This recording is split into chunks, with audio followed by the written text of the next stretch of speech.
Welcome to all of you. এর আগের দিনের ক্লাসে লাস্টে আমি তোমাদের একটা হোম টাস্ক দিয়েছিলাম, একটা অঙ্ক দিয়েছিলাম স্যাগের উপর। সহজ অঙ্ক, নিশ্চয়ই তোমরা ওটা করতে পেরে গেছো। জাস্ট ফর্মুলা বসালেই অঙ্ক হয়ে যাবে। সেই দুটোর উত্তর হচ্ছে একটা এস ইকুয়াল টু 4.06 মিটার আর ভার্টিক্যাল স্যাগ যেটা সেটা হলো 1.8 মিটার।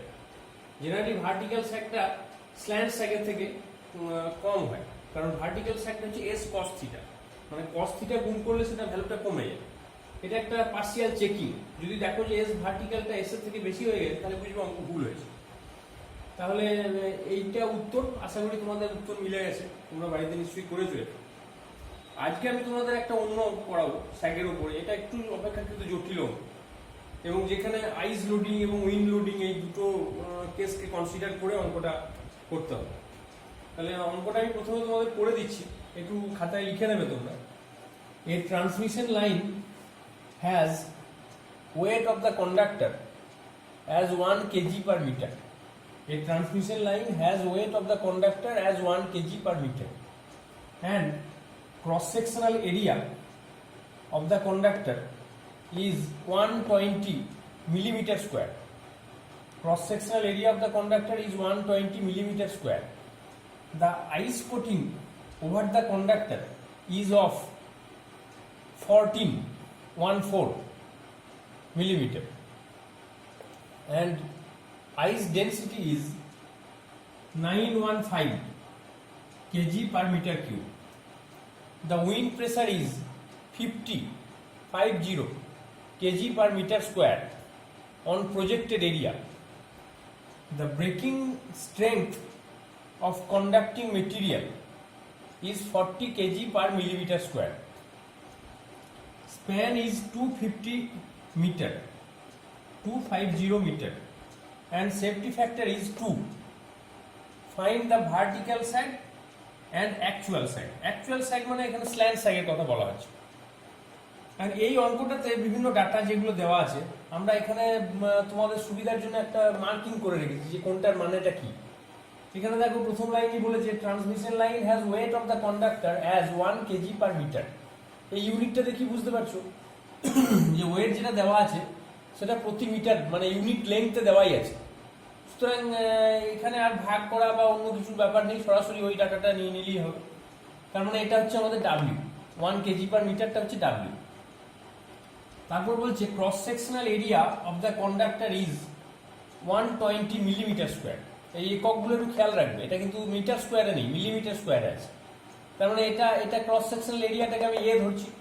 তাহলে এ সমান কি লিখতে পারো? তো এ সমান লিখতে পারো, যদি আমি ধরে নিই যে রাউন্ড কন্ডাক্টর, জেনারেলি কন্ডাক্টর রাউন্ডই হয়, তাহলে এ সমান হচ্ছে পাই ডি স্কোয়ার বাই 4।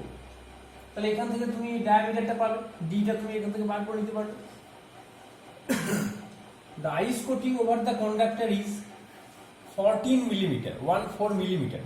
তার মানে এটা কোটিং, আইস কোটিং বলতে এটা আইসের থিকনেসটা বোঝাচ্ছে, টিটা। তার মানে 14 মিলিমিটার যেটা, সেটাকে তোমাকে মিটারে কনভার্ট করে নিতে হবে, তাহলে তুমি টিটা পেয়ে যাবে। And ice density is 915 kg per metre cube. আমি তোমাদের বলেছিলাম যে আইস ডেন্সিটি দেওয়া থাকতেও পারে নাও পারে, এখানে অঙ্কতে দিয়ে দিয়েছে। যদি না দেওয়া থাকে তাহলে তোমরা এই ভ্যালুটা ধরে নেবে, এটা কিন্তু মুখস্থ রাখবে। The wind pressure is 50 kg per metre square. এটা পি, যেটা উইন্ড লোড বার করার সময় যে পিটা তোমরা লিখেছিলে সেই পিটা হচ্ছে এটা। পি এর এককটা খেয়াল রাখো, কেজি পার মিটার স্কোয়ার। সুতরাং সরাসরি যে এককটা থাকা উচিত সেটাই দেওয়া আছে, সুতরাং সমস্যার কিছু নেই, একদম SI unit. On projected area the breaking strength, এই টার্মটার সঙ্গে তোমরা খুব একটা পরিচিত নও, কারণ তোমরা ম্যাক্সিমাম টেনশন শুনেছো বা ওয়ার্কিং টেনশন এই কথাগুলো শুনেছো, বা ব্রেকিং টেনশন এই কথাটা শুনেছো, কিন্তু ব্রেকিং স্ট্রেংথ এই কথাটা তুমি এর আগে ডিল করো। এই জায়গাটা আমি একটু তোমাদের বুঝিয়ে দেবো। The breaking strength of conducting material is 40 KG per millimetre square. এখানে খেয়াল করে দেখো, এককটা দেখলেই বুঝতে পারবে। জেনারেলি তোমরা টেনশন যে লিখেছিলে সেই টেনশনের এককটা কেজিতে ছিল, কিন্তু এখানে কিন্তু কেজিতে নেই, কেজি পার মিলিমিটার স্কোয়ার আছে। তার মানে এটা হচ্ছে পার ইউনিট এরিয়াতে যে টেনশন সেইটাকে আমরা স্ট্রেংথ বলছি, পার ইউনিট এরিয়াতে। তাহলে তোমাকে ওই এরিয়া যেটা দেওয়া আছে এইটার সঙ্গে যদি তুমি গুণ করো তাহলে তুমি ব্রেকিং টেনশনটা পাবে। ব্রেকিং টেনশন বলতে যেটা ম্যাক্সিমাম টেনশন আমি বোঝাচ্ছি, মানে যে টেনশনের বেশি দিলে তারটা ছিঁড়ে যাবে। তার মানে এই যে ভ্যালুটা দেওয়া আছে এই ভ্যালুটাকে তোমাকে এ দিয়ে গুণ করতে হবে। এটাও দেখো মিলিমিটার স্কোয়ার আছে, এটাও কেজি পার মিলিমিটার স্কোয়ার, তার মানে মিলিমিটার স্কোয়ারটা কেটে যাবে, দিয়ে ফাইনালি কেজিতে চলে আসবে। তার মানে যতক্ষণ না ব্রেকিং টেনশনটাকে তুমি কেজিতে আনতে পারছো ততক্ষণ পর্যন্ত কিন্তু তুমি কোনো ফর্মুলায় লাগাতে পারবে না। তাহলে এইটাকে তোমাকে এ দিয়ে গুণ করলে তবে তুমি ব্রেকিং টেনশনটা পাবে, এবং তাকে আবার সেফটি ফ্যাক্টর দিয়ে যদি ভাগ করো তাহলে তুমি ওয়ার্কিং টেনশন মানে টি যেটাকে বলছো তুমি স্যাগের ইকুয়েশনে যেটাকে ক্যাপিটাল টি দিয়ে লেখানো হয়েছে সেইটা পাবে তুমি। তার মানে ব্রেকিং টেনশনটা তোমাকে এখানে বার করে নিতে হবে, এইটার সঙ্গে এটাকে গুণ করে তাকে আবার 2 দিয়ে ভাগ করে তোমাকে ওয়ার্কিং টেনশনটা বার করতে হবে। আর স্প্যান লেন্থ যেটা স্মল এল সেইটা বলা আছে 250 মিটার। এইবারে বাকিটা সোজা, বাকিটা এমন কিছু নেই। তাহলে প্রথম আমি যেটা করবো এখান থেকে সেটা হচ্ছে যে এখানে যে এটা দেওয়া আছে এটা পাই ডি স্কোয়ার বাই 4 এই ফর্মুলা বসিয়ে আমি এখানে ডি এর ভ্যালুটা বার করে নিলাম। ডি এর ভ্যালুটা অবভিয়াসলি এখানে এটা যেহেতু মিলিমিটার স্কোয়ারে দেওয়া আছে ডি এর ভ্যালুটা মিলিমিটারেই বেরোবে, সেটাকে আমি একদম মিটারে কনভার্ট করে এটা লিখে দিলাম। ডি এর ভ্যালুটা আমার বেরিয়েছে 0.0123 মিটার। এটা নিজেরা একটু চেক করে নেবে, নিজেরা ক্যালকুলেটর দিয়ে এই ভ্যালুটা ঠিক আছে কিনা সেটা একটু দেখে নেবে। 0.0123 মিটার। আমি 4টে ডিজিট নিয়েছি মানে দশমিকের পরে বেশি অ্যাকিউরেসির জন্য। তুমি যদি মনে করো যে 3টে নেবে বা 2টো নেবে সেটাও নিতে পারো, তাতে একটু ভ্যারিয়েশন আসবে। আচ্ছা, এবার আমি যেটা বললাম তোমাকে যে ম্যাক্সিমাম টেনশনটা কি করে বার করবে, এই যে ব্রেকিং স্ট্রেংথ যেটা দেওয়া আছে তাকে এরিয়া দিয়ে গুণ করবে, গুণ করার পর সেফটি ফ্যাক্টর দিয়ে ভাগ করলে তোমার এখানে টেনসাইল স্ট্রেংথটা বেরোবে, সেটার একটা ভ্যালু বেরোবে, সেটা বার করে নেবে তুমি। আচ্ছা, এখানে দেখো এখান থেকে ডিটা বেরিয়ে গেছে। এবার ডাব্লিউ আইস যেটা সেটা বার করার ফর্মুলা তুমি জানো, পাই টি ইন্টু ডি প্লাস টি ইন্টু ডেন্সিটি। তো পাই হচ্ছে 3.14, টিটা তুমি জানো, টিটা দেওয়া আছে এখানে, এটাকে তোমাকে মিটারে কনভার্ট করে নিতে হবে, মিলিমিটারে দেওয়া আছে, মানে টিটা হবে 0.014 মিটার। এটা হচ্ছে টি এর ভ্যালু। আর ডিটা তুমি অলরেডি বার করেছো, আর ডেনসিটি দেওয়াই আছে 915। এইগুলো বসালে তুমি ডাব্লিউ আইসটা পেয়ে যাবে। এটার ভ্যালু বেরিয়েছে 1.057 কেজি পার মিটার। এককগুলো খেয়াল রাখো, ডাব্লিউ আইস এর এককটা বেরোচ্ছে কেজি পার মিটারে, এমনি ডাব্লিউ এর একক ছিল দেখো কেজি পার মিটারে। এবার ডাব্লিউ উইন্ড, উইন্ডটা কি, উইন্ডের ব্যাপারটা তোমরা যেটা পড়েছিলে সিম্পল একটা এরকম কন্ডাক্টর তার পাশ দিয়ে এরকম বাতাস দিচ্ছে, এইরকম ব্যাপারটা তোমরা পড়েছিলে। কিন্তু এখানে যেটা বলছে যে মানে কন্ডাক্টরের পাশে বরফ জমে আছে তারপর বাতাস দিচ্ছে, তাহলে অবভিয়াসলি তার ডায়ামিটারটা বেড়ে গেছে। তাহলে যদি কন্ডাক্টরের নিজের ডায়ামিটার ডি হয় এবং তাকে ঘিরে আবার বরফ জমে থাকে যার থিকনেস হচ্ছে টি, তার মানে টোটাল ডায়ামিটারটা কি হয়েছে ডি প্লাস 2টি। এবং তাকে যদি আবার তুমি 1 দিয়ে গুণ করো, 1 মিটার, মানে আমরা তো সারফেস এরিয়াটা বার করতে চাইছি যে কতটা এরিয়ার উপর বাতাস ধাক্কা দিচ্ছে, তাহলে ডায়ামিটারকে তোমাকে 1 মিটার লেন্থ দিয়ে গুণ করতে হবে, তবে তুমি পার ইউনিট লেন্থে এরিয়াটা তুমি পাবে।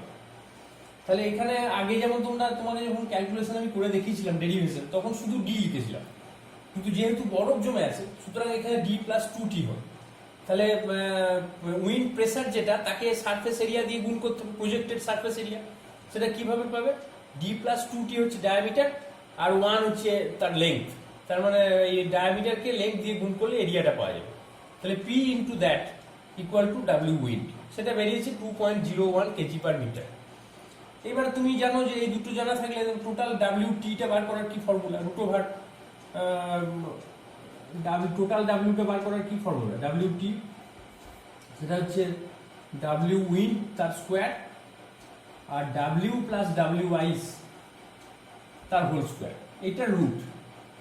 এইভাবে তুমি ডাব্লিউ টি বার করতে পারবে, যে ফর্মুলাটা জানো তুমি এখান থেকে তুমি বার করে নেবে, যেটা ভ্যালু আমার বেরিয়েছে 2.87। এবং কস থিটা কি করে বার করতে হয় সেটাও আমি আগের দিন তোমাদের শিখিয়েছি, সেই কস থিটাটাও তুমি বার করে নিতে পারবে এই ভ্যালুগুলো যদি জানা থাকে। তাহলে সেখান থেকে এস এস যদি বসাও তুমি, যে ডাব্লিউ টি এস এর ফর্মুলাটা কি, W T L square by 8 capital T, এই ফর্মুলা বসালে তোমার এস বেরিয়ে যাবে, সেটা আমার বেরিয়েছে 9.34 মিটার। এর সঙ্গে কস থিটা গুণ করলে এস ভার্টিক্যালটা বেরোবে 6.69 মিটার। তাহলে এই হলো তোমার টোটাল অঙ্ক। তাহলে এই জাতীয় একটা অঙ্ক যদি ভালো করে বুঝে রাখো, এই অঙ্কটাই যদি তুমি ভালো করে বুঝে রাখো, তাহলে কিন্তু স্যার থেকে আর কোনো অঙ্ক তোমার আটকানোর কথা না, কারণ এর মধ্যে আমি সব কেসই কনসিডার করেছি।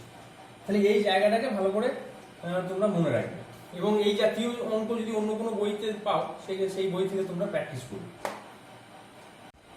তাহলে তোমরা স্যাগের অঙ্কটা দেখলে, এই স্যাগের অঙ্কর সঙ্গে সঙ্গে আজকে আমাদের স্যাগের যে ডিসকাশন সেটা মোটামুটি শেষ হলো। একজন ছাত্র আমাকে জিজ্ঞেস করছিল যে স্যাগ ক্যালকুলেশনে টেম্পারেচারের যে ইফেক্ট সেটা আমরা ডিসকাস করব। সেটা ডিসকাস করা যেতেই পারে, যদিও সেটা তোমাদের ডিপ্লোমা লেভেলে এগুলো নেই সিলেবাসে, এগুলো বি লেভেলে বা আরো উঁচু লেভেলে আছে। তো যারা যেসব ছাত্ররা ইন্টারেস্টেড তারা কিন্তু কোনো হায়ার বই থেকে এই জায়গাটা দেখতে পারো যে টেম্পারেচারের কি প্রভাব স্যাগের উপরে, এবং অবভিয়াসলি টেম্পারেচারকে যদি তুমি কনসিডার করো তাহলে সেটা ইকুয়েশনের মধ্যে চলে আসবে, এবং ইকুয়েশনটা সেই ক্ষেত্রে আরেকটু জটিল হবে। কিন্তু সেটা বুঝতে গেলে তার আগে ম্যাথামেটিক্সে একটা ফাংশন তোমাদের একটু জানতে হবে, যেটাকে বলা হাইপারবোলিক ফাংশন। মানে তোমরা cos থিটা sin থিটা এইসব শুনেছো, কিন্তু cos h থিটা বা sin h থিটা এগুলো কিন্তু তোমরা পরিচিত নও বলে আমার ধারণা। যারা পরিচিত তারা এই জিনিসগুলো বুঝতে পারবে, যারা পরিচিত নও তাদেরকে ম্যাথামেটিক্সের ওই জায়গাটা আগে জানতে হবে, তবে কিন্তু তুমি ওই টেম্পারেচারের ইফেক্টটা বুঝতে পারবে। যাই হোক, আগামী দিনে কখনো সুযোগ পেলে আমি তোমাদের ওই হাইপারবোলিক ফাংশনটা কি এটা বুঝিয়ে দেবো, এবং সেই সঙ্গে ওই ব্যাপারটাও আমি ডিসকাস করবো। আজকে আমরা আরেকটা নতুন টপিকে যেতে চাইছি, যেটা খুব ইন্টারেস্টিং, এবং তোমরা আশা করি এই জায়গাটাতে খুব ইন্টারেস্ট পাবে, কারণ এগুলো তোমরা দেখেছো বিভিন্ন জায়গায়। সেটা হলো লাইন ইনসুলেটর। লাইনে কি ধরনের ইনসুলেটর আমরা ইউজ করি, কি মেটেরিয়াল সেখানে ইউজ হয়, কত রকম টাইপের ইনসুলেটর আছে, একটা ইনসুলেটর ভালো যদি হতে হয় তাহলে তার কি গুণাগুণ থাকতে হয় ইত্যাদি, এবং এর সঙ্গে রিলেটেড কিছু নিউমেরিক্যাল প্রবলেম, অনেক জিনিস আছে এখানে জানা। তাহলে আজকে আমরা যেটা শুরু করতে চাইছি সেটা হলো লাইন ইনসুলেটর।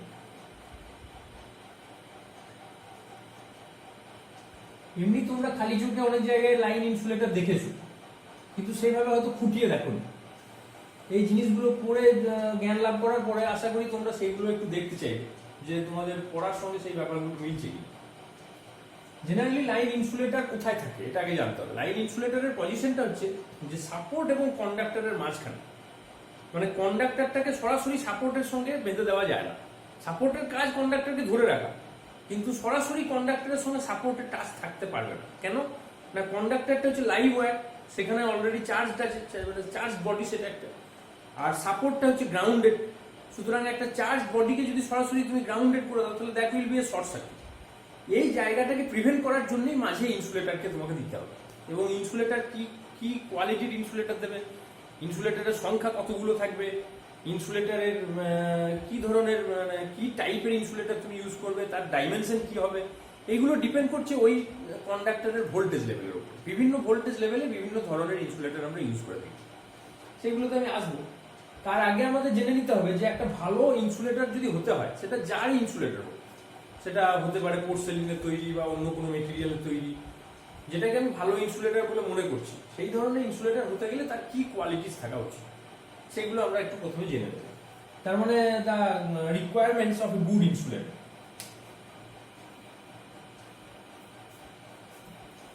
এমনি নর্মাল সেন্স থেকেই তোমরা কয়েকটা পয়েন্ট নিজেরাই বলতে পারবে। প্রথমত হচ্ছে যে একটা ভালো ইনসুলেটরের মেকানিক্যাল স্ট্রেংথ খুব হাই থাকতে হবে। কেন না, কন্ডাক্টর যেটা কেউ ধরে রাখে সেটা কিন্তু ওয়েট, ভালো ওয়েট আছে, সেই ওয়েটটাকে যদি তোমাকে ক্যারি করতে হয় তাহলে তাকে নিজেকে কিন্তু মেকানিক্যালি স্ট্রং হতে হবে। তার মানে ফার্স্ট যে পয়েন্টটা আমরা ইনসুলেটরের ক্ষেত্রে পড়বো সেটা হলো মেকানিক্যালি স্ট্রং। আমি পুরোটা লিখছি না, তোমরা এটাকে কমপ্লিট করে নেবে। তোমরা লিখবে mechanically strong to withstand the conductor load. 2 নম্বর হলো যেটা যে ইনসুলেটরের ফাংশনটা কি। ইনসুলেটরের ফাংশন হচ্ছে যে লাইভ কন্ডাক্টর থেকে কোনোভাবেই যেন কারেন্ট গ্রাউন্ডে চলে আসতে না পারে, সেটা লিকেজ কারেন্টের মাধ্যমেই হোক কি সরাসরি কোনো শর্ট সার্কিটের মাধ্যমেই হোক, কোনো কারেন্ট যেন আসতে না পারে, মানে কারেন্টটাকে পুরোপুরি প্রিভেন্ট করা, এটা হচ্ছে ইনসুলেটরের বেসিক কাজ। তার মানে তার ইনসুলেটিং রেজিস্ট্যান্স যেটাকে বলে, সেই রেজিস্ট্যান্সটা কত হতে হবে, নিশ্চয়ই খুব হাই হতে হবে, তবেই তো কারেন্টটা ফ্লো করবে না। তাহলে high electrical resistance, high electrical resistance, বাকিটা কি লিখবে তোমরা, to prevent any leakage current from conductor to earth. High electrical resistance. 3 নম্বর আরেকটা জিনিস তোমাদের জানতে হবে যে ধরো আমি এটাকে বললাম এটা একটা এক্স ইনসুলেটর, তার একটা দিকে সাপোর্ট আছে এরকম সাপোর্ট, এটাকে আমি ক্রস আর্ম বলছি, আর এখানে কন্ডাক্টরটা টাঙানো আছে। তাহলে এই কন্ডাক্টরটা হচ্ছে লাইভ ওয়্যার, মানে এর একটা সার্টেন ভোল্টেজ আছে, আর এই সাপোর্ট বা এই ক্রস আর্মটার ভোল্টেজ হচ্ছে 0, কারণ এটা ডাইরেক্টলি কানেক্টেড টু আর্থ। তার মানে ক্রস আর্ম এবং লাইভ কন্ডাক্টর এদের মাঝে ইনসুলেটরটা আছে। তাহলে এখানে তুমি কি বলতে পারো যে এই ইনসুলেটরের দুপাশে একটা পোটেনশিয়াল ডিফারেন্স আছে, একদিকে একটা ভোল্টেজ আছে আর একদিকে 0 আছে, তার মানে there is a potential difference between this two, এবং মাঝে ইনসুলেটরটা আছে। ইনসুলেটরটা হচ্ছে একটা কি বলবো, ইনসুলেটিং মিডিয়াম বা ডাইইলেকট্রিক মিডিয়াম যেটাকে বলো তুমি। তাহলে it just like a capacitor. Capacitor একটা জায়গায় ক্যাপাসিটর হতে গেলে কি কি চাই, তার কন্ডিশন কি? ক্যাপাসিটর হতে গেলে তার কন্ডিশন হচ্ছে যে তার দুটো প্লেট থাকবে, দুদিকে দুটো চার্জ প্লেট থাকবে, এবং সেই দুটো চার্জ প্লেটের মধ্যে একটা পোটেনশিয়াল ডিফারেন্স থাকবে, এবং ওই দুটো প্লেটের মাঝখানে একটা ইনসুলেটিং মিডিয়াম থাকবে, যাকে বলা হয় ডাইইলেকট্রিক মিডিয়াম। তাহলে সেম কন্ডিশন, এটাকে এই কন্ডাক্টরটাকে তুমি একটা চার্জ প্লেট ধরো, ক্রস আর্মটাকে তুমি একটা চার্জ প্লেট ধরো, তার মানে there are two charge plates, in between there is a voltage difference বা পোটেনশিয়াল ডিফারেন্স, অ্যান্ড মাঝখানে যে মিডিয়ামটা রয়েছে সেই মিডিয়ামটা হচ্ছে একটা ইনসুলেটিং মিডিয়াম, যেটাকে তুমি ডাইইলেকট্রিক মিডিয়াম বলতে পারো। তার মানে টোটাল সেটটা কি, এটা জাস্ট লাইক এ ক্যাপাসিটর। এবং এই যে ক্যাপাসিটরের একটা ধর্ম হলো ডাইইলেকট্রিক স্ট্রেংথ। তার মানে ক্যাপাসিটরটা কতটা ভোল্টেজ অব্দি সাস্টেন করতে পারে, যে যতটা ম্যাক্সিমাম ভোল্টেজ দিলে এর মধ্যে কোনো লিকেজ কারেন্ট ফ্লো করবে না, সেইটাকে আমরা বলি ওই ক্যাপাসিটরের ডাইইলেকট্রিক স্ট্রেংথ। তাহলে ডাইইলেকট্রিক স্ট্রেংথ দিয়ে আমরা বোঝাতে চাই যে ম্যাক্সিমাম কতটা ভোল্টেজ ও সাস্টেন করতে পারবে। তাহলে সেই স্ট্রেংথ তো নিশ্চয়ই বেশি হওয়া উচিত। ডাইইলেকট্রিক স্ট্রেংথ বেশি হলে তবে কিন্তু ইনসুলেটরটা ব্রেকডাউন করবে না। আর ডাইইলেকট্রিক স্ট্রেংথ যদি লো থাকে, তার মানে একটুখানি ভোল্টেজ বেড়ে গেলেই ওর ভেতর দিয়ে লিকেজ কারেন্ট ফ্লো করতে শুরু করবে, এবং সেটাকে আমি বলবো ওই ইনসুলেটর দিয়ে কাজ হবে না, দ্যাট ইজ ব্রেকডাউন ইনসুলেটর। তাহলে এটাকে যদি ধরো 11 কেভি লাইন বলে আমি কল্পনা করছি, 11 কেভি লাইন। এখন 11 কেভি লাইন আছে মানে সেখানে কখনো একটু বেশি ভোল্টেজ হতেই পারে, যে 12 কেভি হলো বা 11.5 কেভি হলো, হতেই পারে। বা হয়তো ধরো কোনো একটা লাইটনিং স্ট্রোক হলো, সেই লাইটনিং স্ট্রোকে হয়তো ভোল্টেজটা আরেকটু বেড়ে গেল, একটুখানি ভোল্টেজ বেড়ে গেল, সঙ্গে সঙ্গে ইনসুলেটর ফেল করে গেল, দিয়ে ভেতরে লিকেজ কারেন্ট ফ্লো করে একদম ডাইরেক্ট শর্ট সার্কিট হয়ে গেল। এটা কিন্তু ইনসুলেটরের কাছ থেকে আমরা এক্সপেক্ট করি। ইনসুলেটর সবসময় কি হবে, যে সে তার যে নর্মাল ভোল্টেজ, যে ভোল্টেজের জন্য তাকে বসানো হয়েছে, তার থেকে বেশি ভোল্টেজ কিছুটা সে সাস্টেন করতে পারবে। তার মানে ব্রেকডাউন স্ট্রেংথ যত বেশি হবে একটা ইনসুলেটরটা তত ভালো। তাহলে আমাদের এখানে আমরা যে পয়েন্টটা লিখবো সেটা হচ্ছে high dielectric strength. High dielectric strength,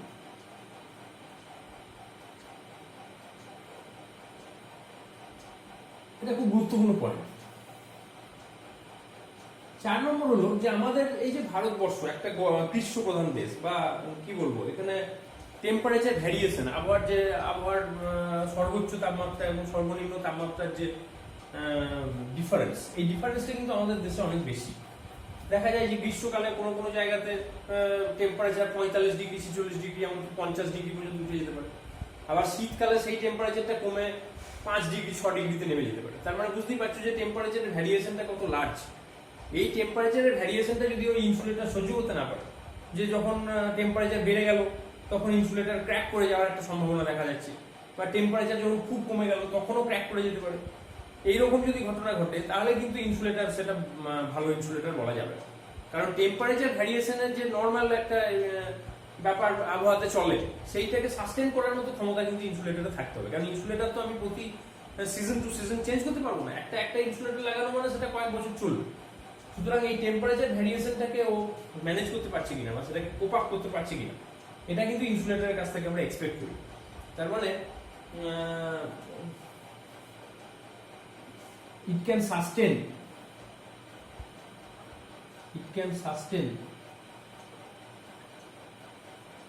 large temperature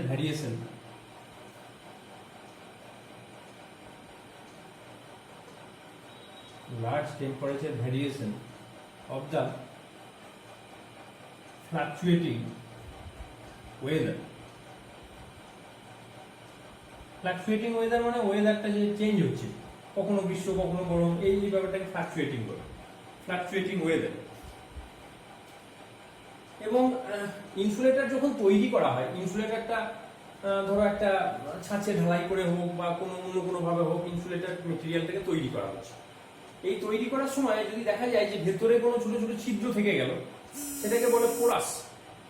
এই পোরাস ব্যাপারটা যদি থেকে যায় তাহলে কিন্তু এর ডাইলেকট্রিক স্ট্রেংথ কমে যায়। ধরো পোর্সেলিনের একটা ইনসুলেটর তুমি তৈরি করছো, এই পোর্সেলিনটাকে যখন তুমি ছাঁচে ঢালাই করতে গেলে সেই সময় পোর্সেলিনের ভিতরে কতগুলো বাতাস ঢুকে গেল, বাতাস মানে এয়ার হোল তৈরি হলো। এই এয়ার হোল তৈরি হলে সমস্যা কি হবে, ওই এয়ারটা পোর্সেলিনের মধ্যে থাকার ফলে এয়ারের ডাইলেকট্রিক স্ট্রেংথ পোর্সেলিনের থেকে কম, স্বাভাবিকভাবে এই টোটাল ইনসুলেটরটার ডাইলেকট্রিক স্ট্রেংথ কিন্তু কমে যাবে। মানে ওই এয়ার যে পোর্শনগুলোতে আছে সেগুলো উইক পোর্শন বলে ট্রিটেড হয়, এবং যদি ফেলিওর হয় কখনো ওই জায়গাগুলো দিয়ে ফেলিওরটা হয়, মানে ওই জায়গাগুলো দিয়ে লিকেজ কারেন্ট তার পাথটাকে তৈরি করবে। তার মানে সবসময় এটাকে আমাদের মানে কি বলবো, নন পোরাস হতে হবে। নন পোরাস মানে ভেতরে কোনো ছিদ্র থাকা চলবে না। এটা কি করে বুঝবো যে ছিদ্র থাকবে কি থাকবে না?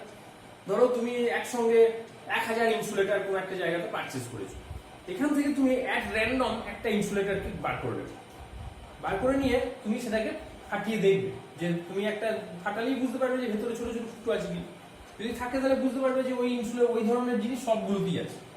তার মানে একটা র্যান্ডম চেকিং আমাদের করতে হবে, মানে অনেকগুলো ইনসুলেটরের লট থেকে একটা র্যান্ডম বেছে নিয়ে সেটাকে ভেঙে ফাটিয়ে দেখতে হবে যে সেটার ভেতরে কোনো হোলস আছে কি। যদি এয়ার হোলস থেকে থাকে তাহলে বুঝতে হবে যে সেটা ভালো কোয়ালিটির ইনসুলেটর নয়। তার মানে ফ্রি ফ্রম পোরোসিটি, পোরোসিটি মানে ছিদ্রতা, free from POROSITY, free from porosity. তাহলে এটা একটা খুব ভালো কোয়ালিটি।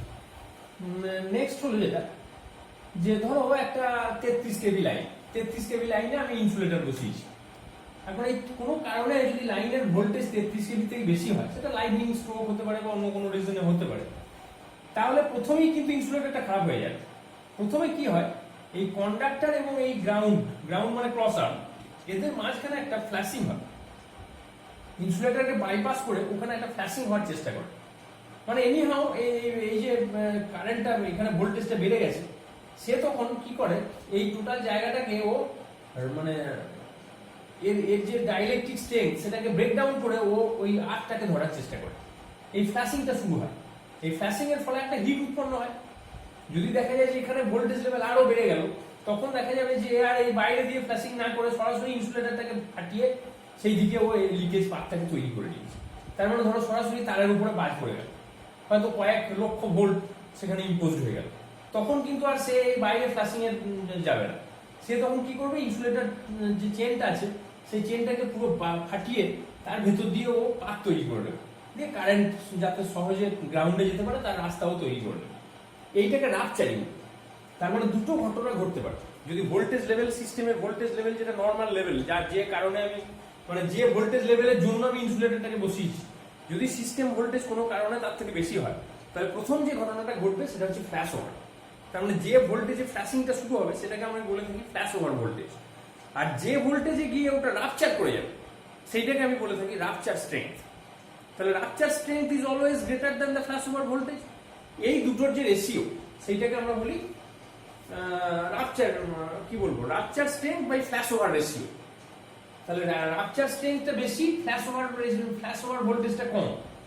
এই দুটোর রেশিওটা তাহলে নিশ্চয়ই একের থেকে বেশি হবে, বুঝতেই পারছো। এই রেশিওটা যত বেশি হবে একটা ইনসুলেটরের ক্ষেত্রে তত ভালো। তার মানে এই রেশিওটা যদি 10 হয়, তার মানে যে ভোল্টেজে ও ফ্ল্যাশ ওভার হচ্ছে তার 10 গুণ ভোল্টেজ দিলে তবে রাপচার করবে।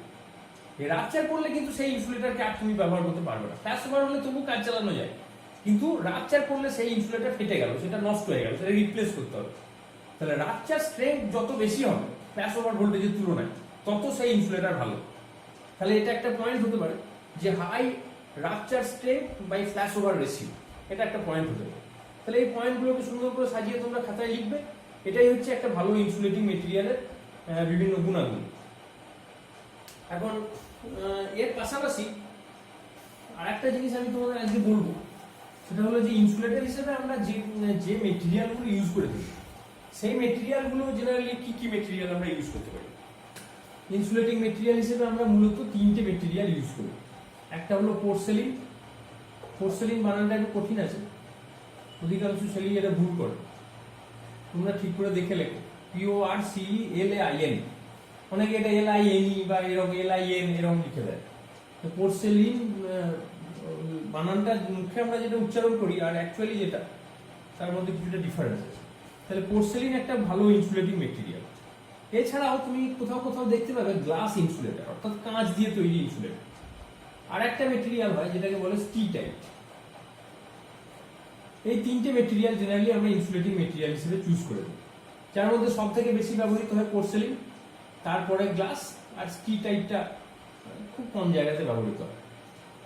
তো আজকে আমরা মূলত পোর্সেলিনের কিছু গুণাগুণ তোমাদের পড়াবো, তারপরে গ্লাস বা অন্যান্য জায়গাগুলোতে আমরা যাবো। আর পোর্সেলিন ইনসুলেটর তোমরা কিন্তু সকলেই দেখেছো, সেটা বিভিন্ন কালারে দেখেছো, কোনো কেউ দেখেছো সাদা রঙের পোর্সেলিন ইনসুলেটর, যেগুলো লো ভোল্টেজ লেভেলে ব্যবহৃত হয় অনেক সময়। আর বেশিরভাগ জায়গাতে ইনসুলেটর দেখেছো কিছুটা বাদামি কালার বা কি বলবো একটা খয়েরি কালার, সেই ধরনের ইনসুলেটর তোমরা দেখেছো। সেগুলো বিভিন্ন টাইপের হয়, বিভিন্ন সাইজের, বিভিন্ন ডাইমেনশনের ইনসুলেটর তোমরা দেখে থাকবে আমার মনে হয়। যদি না দেখে থাকো তাহলে যখন রাস্তাঘাটে যাবে তখন একটু খেয়াল করবে যে কি ধরনের ইনসুলেটর কোথায় লাগানো আছে, কি ভোল্টেজ লেভেলে কোন ইনসুলেটর ব্যবহৃত হচ্ছে, এগুলো একটু খেয়াল রাখবে। এখন পোর্সেলিন এই মেটেরিয়ালটা কিন্তু কোনো একটা মেটেরিয়াল নয়, এটা হচ্ছে একাধিক মেটেরিয়ালের একটা মিশ্রণ। তাহলে পোর্সেলিন কিভাবে তৈরি হয় সেটা একটু জানা দরকার। পোর্সেলিনের মধ্যে মূলত তিনটে মেটেরিয়াল থাকে। একটাকে বলা হয় কায়োলিন, এগুলো প্রত্যেকটাই কিন্তু এক একটা যৌগ বলতে পারো, মানে এটা কোনো মৌল নয়, এগুলো এক একটা যৌগ। তার ফর্মুলা আছে, সেই ফর্মুলার মধ্যে আমি আর যাচ্ছি। একটা হলো কায়োলিন, একটা হলো ফেলস্পার, এগুলো এক একটা আকরিক বলা যেতে পারে, ফেলস্পার। আর একটা নাম তোমরা খুব শুনে থাকো, সেটা হচ্ছে কোয়ার্টজ। এই তিনটে মেটেরিয়ালকে প্রথমে মেশানো হয়, মিশিয়ে সেটাকে একটা নির্দিষ্ট টেম্পারেচারে হিট করা হয়, হিট করে পোর্সেলিনটাকে বানানো হয়। তাহলে কি কি মেটেরিয়াল বললাম আমি আরেকবার বলে দিই। কায়োলিন, ফেলস্পার এবং কোয়ার্টজ, এই তিনটে মেটেরিয়ালকে মিক্স করে সেটাকে একটা কন্ট্রোল টেম্পারেচারে হিট করে আমরা পোর্সেলিনটাকে বানাই। তার মানে পোর্সেলিন একটা মিক্সড মেটেরিয়াল, এটা বুঝতেই পারছো। এবং এই মিক্সড মেটেরিয়ালটার ইনসুলেটিং স্ট্রেংথ কিন্তু খুব হাই, যার ফলে এটা ইনসুলেটর হিসেবে বহু জায়গাতে ইউজ হয়। শুধু আমাদের দেশ বলে না, বিদেশেও এর ব্যবহার প্রচুর বেশি। এখন এই কন্ট্রোল টেম্পারেচার যেটা বললাম, এই টেম্পারেচারটা কত তুমি দেবে, এটার উপর নির্ভর করে ওর প্রপার্টি। তুমি যদি খুব কম টেম্পারেচারে ওটাকে হিট করো তাহলে দেখা যায় যে ওর কিছু প্রপার্টির অসুবিধা হচ্ছে, আবার যদি খুব বেশি টেম্পারেচারে হিট করো তাহলেও দেখবে সেখানে কিছু সমস্যা তৈরি হচ্ছে। তার মানে আমাদের একটা অপটিমাম টেম্পারেচারে এটাকে হিট করতে হবে। এবং এটা মনে রাখবে যে পোর্সেলিনটা কিন্তু, পোর্সেলিনকে সাধারণ ভাষায় মানুষ চীনামাটি বলে থাকে। চীনামাটির সঙ্গে কোনো সম্পর্ক নেই, চীন দেশের মাটি পোর্সেলিনের মতো দেখতে না, সেই জন্য ওটা মানুষ কেন বলে, কি কারণে বলে সেটা আমার জানা নেই। কিন্তু পোর্সেলিনের সঙ্গে চীনামাটির কোনো সম্পর্ক নেই। বা তোমরা যে কাপ পিসে চা খাও সেই ধরনের, সেটাকেও লোকে চীনামাটি বলে, কিন্তু সেটা কিন্তু পোর্সেলিন নয়, সেটা একটা ডিফারেন্ট টাইপ অফ মেটেরিয়াল। তার মানে পোর্সেলিন আর চায়না ক্লে যেটাকে বলে চীনামাটি, that is totally different thing. তাহলে পোর্সেলিন কথাটাই উচ্চারণ করবে, তোমরা চীনামাটির ইনসুলেটর এইসব বলবে না। তাহলে এই পোর্সেলিনের ইনসুলেটরের যে মেকানিক্যাল স্ট্রেংথ সেটা কিন্তু এই গ্লাসের থেকে অনেক বেশি, যদিও গ্লাসের ডাইইলেকট্রিক স্ট্রেংথ পোর্সেলিনের থেকে বেশি। তাহলে বিভিন্ন মেটেরিয়ালের বিভিন্ন রকম প্রপার্টিজ আছে, এগুলো তোমাকে মনে রাখতে হবে। যে গ্লাস এমনিতে খুব ভালো ইনসুলেটিং মেটেরিয়াল, তার ডাইইলেকট্রিক স্ট্রেংথ পোর্সেলিনের থেকে অনেক বেশি। কিন্তু পোর্সেলিনের যেটা ধর্ম আছে, এর মেকানিক্যাল স্ট্রেংথটা অনেক বেশি, যেটা গ্লাসের অতটা নেই। এবং পোর্সেলিনকে যদি তুমি মনে করো যে একটা ছোট্ট পাথর মেরে আমি ভেঙে দেবো, এত সহজ নয়। পোর্সেলিন কিন্তু অনেক হার্ড, হাত থেকে মাটিতে যদি ফেলেও দাও হাত থেকে তাতেও ভাঙবে না। তার মানে দ্যাট ইজ ভেরি হার্ড। এবং কন্ডাক্টরের যে হেভি লোড হাই টেনশন লাইনে ও ধরে রাখে, সেটা কিন্তু ম্যাসিভ লোড। সেই জন্য পোর্সেলিনের মেকানিক্যাল স্ট্রেংথ কিন্তু অনেকের থেকেই বেশি। এবং মোটামুটি ভাবে এর যে ডাইইলেকট্রিক স্ট্রেংথ সেটাও স্যাটিসফ্যাক্টরি, যার ফলে এর মধ্যে দিয়ে কিন্তু চট করে কোনো লিকেজ কারেন্ট পাস করে যায় না, মানে free from any leakage current, এটাও একটা এর বৈশিষ্ট্য। এবং টেম্পারেচার ভ্যারিয়েশন যেটা, সেই টেম্পারেচার ভ্যারিয়েশনের যে প্রভাব পোর্সেলিনের উপর, সেটাও কিন্তু সেভাবে নয়। মানে আমাদের দেশে টেম্পারেচার ভ্যারিয়েশনের এই যে বিশাল একটা রেঞ্জ বললাম আমি, তাতে যে পোর্সেলিন ক্র্যাক করে যায় বা এইসব ব্যাপার কিন্তু সেখানে হয় না। তাহলে কয়েকটা পোর্সেলিনের গুণ আজকে আমি তোমাদের জানালাম, যে পোর্সেলিন কি দিয়ে তৈরি, পোর্সেলিনের মেকানিক্যাল স্ট্রেংথ বেশি, ডাইইলেকট্রিক স্ট্রেংথ কম্পারেটিভলি গ্লাসের তুলনায় একটু কম হলেও যথেষ্ট হাই, যার ফলে লিকেজ কারেন্টের কোনো সমস্যা নেই। টেম্পারেচার ভ্যারিয়েশন পোর্সেলিন খুব একটা ইফেক্ট করতে পারে না। এর বাইরেও আরো বেশ কিছু গুণাগুণ আছে। আমি নেক্সট দিন এই পোর্সেলিনের বাকি অংশটাতে আসবো এবং পাশাপাশি গ্লাস এবং স্টিটাই এই দুটো নিয়ে আলোচনা করব। এইভাবে আমরা ইনসুলেটরটা শুরু করব। তারপরে ইনসুলেটরের কি কি ক্লাসিফিকেশন, কত রকম ইনসুলেটর হয়, কোন ভোল্টেজ লেভেলে কোন ইনসুলেটর ইউজ হয়, ইত্যাদি আরো বহু জিনিস ইনসুলেটরের মধ্যে আছে। আশা করি তোমরা এই জায়গাটা পড়তে ইন্টারেস্ট পাচ্ছ। বাড়িতে বই থেকেও একটু এই জায়গাগুলো পড়বে, ছবি টবিগুলো দেখবে, তাহলে বুঝতে সুবিধা হবে। আজকের ক্লাস কেমন লাগলো তোমরা জানাবে। আজকের ক্লাস তাহলে একটু কি থাক। Thank you.